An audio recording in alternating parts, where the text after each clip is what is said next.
उपपद विभक्ति। इसमें पहले हम द्वितीय विभक्ति के बारे में देखे हैं, उसके बाद है दूसरा हमारा तृतीया विभक्ति।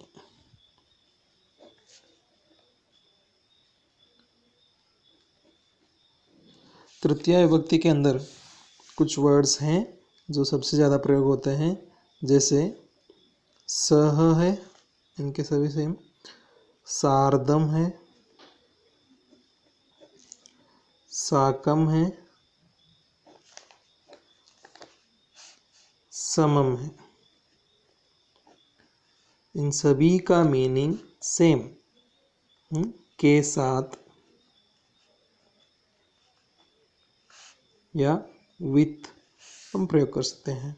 तो इनका साथ कैसे प्रयोग करेंगे? बालकः बालिकया सह गच्छति। दूसरा हम प्रयोग कर सकते हैं पुत्रः पित्रा, ये तृतीय विभक्ति में है, बालिकया तृतीय विभक्ति में है। सार्धम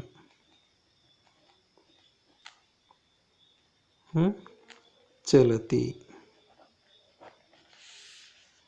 लेकिन सेम सेंटेंस होगा, साकम भी समम भी, वैसे भी हम लोग कर सकते हैं। अहम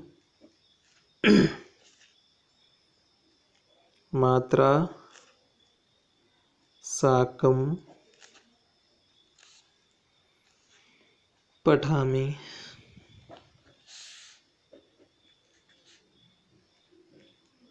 त्वं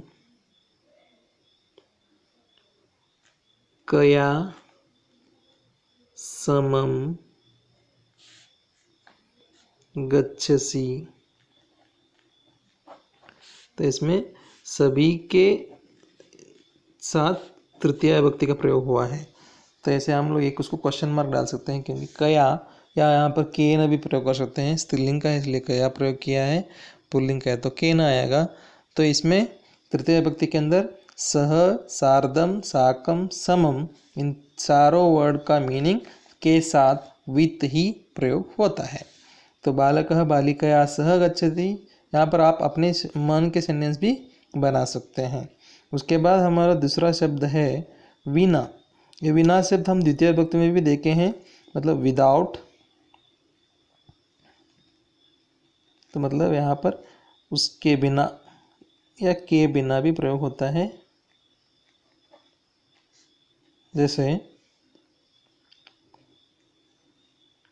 छात्रः पुस्तकेन विना विद्यालयं गच्छति। बच्चा जो है पुस्तक के बिना विद्यालय को गया है। तो यहाँ पर हम लोग द्वितीय में भी प्रयोग कर सकते हैं, पुस्तकम विना भी सही है। तो विना शब्द कौन कौन से विभक्ति में प्रयोग होता है? द्वितीया, तृतीया और पंचमी, इन तीनों विभक्ति में इसका प्रयोग होता है, विना शब्द का प्रयोग होता है। ठीक है, तो ये आप सभी इसको समझिए। और एक सेंटेंस इसमें देख सकते हैं, अहम जलेन विना न जीवामि, मैं पानी के बिना नहीं जी सकता। तो ऐसे यहाँ पर जलेन जो है या विना शब्द ये तृतीय विभक्ति में है, तो इनके साथ इनका प्रयोग होता है। ठीक है, और शब्द है हीन अर्थे। हीन अर्थे मतलब यहाँ कोई अंग विकार हुआ है, उस समय भी हम तृतीय विभक्ति का प्रयोग करते हैं। जैसे कर्ण है, दोनों कानों से सुनाई नहीं देता, इसके लिए कर्णाभ्याम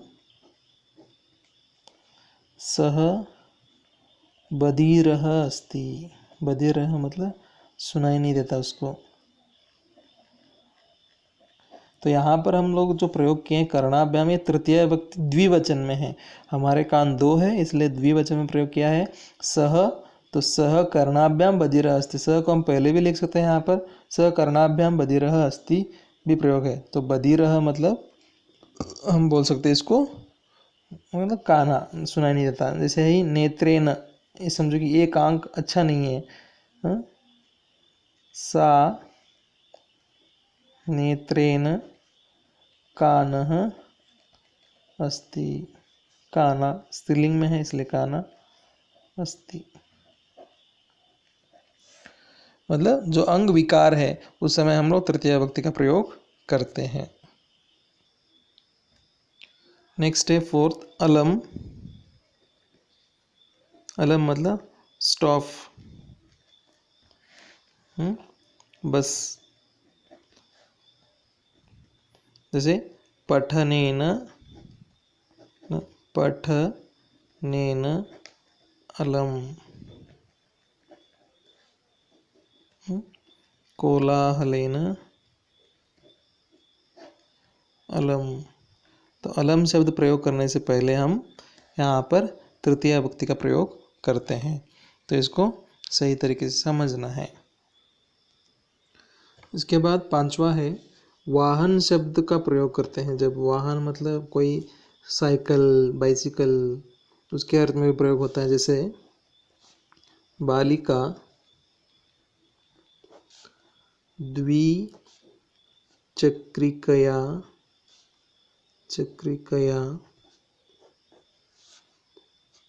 गच्छति। तो बालिका जो है द्विचक्रिकया, द्विचक्रिका मतलब साइकिल, दो पहिए की, तो द्विचक्रिकया गच्छति। तो गत्यर्थक में वाहन जब जाने के अर्थ में किसी की सहायता से जा रहा है। हाँ? बालकः बसयानेन गच्छति, ऐसे भी हम प्रयोग कर सकते हैं। यहाँ पर भी आपको देखने को मिलता है तृतीय विभक्ति है। इसके बाद हम तृतीय विभक्ति को वाच्य प्रयोग में प्रयोग करते हैं। वाच्य में जैसे कर्मवाच्य, पहला कर्मवाच्य में सब्जेक्ट तृतीय विभक्ति में होता है। जैसे मया पुस्तकम पठितम। तो यहाँ जो सब्जेक्ट है ये तृतीय विभक्ति में है, तो उस समय कर्मवाच्य में है इसलिए तृतीय विभक्ति का प्रयोग होता है। भाववाच्य में भी होता है। इसमें और एक सेंटेंस देखेंगे, जैसे सीतया बालकम बालकः, सीतया बालकः नीतम,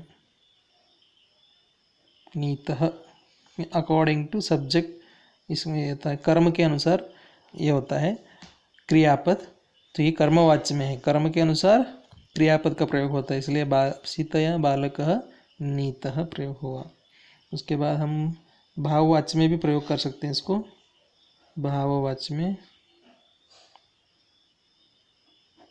जैसे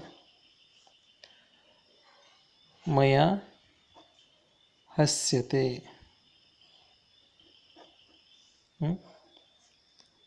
तैः धाव्यते।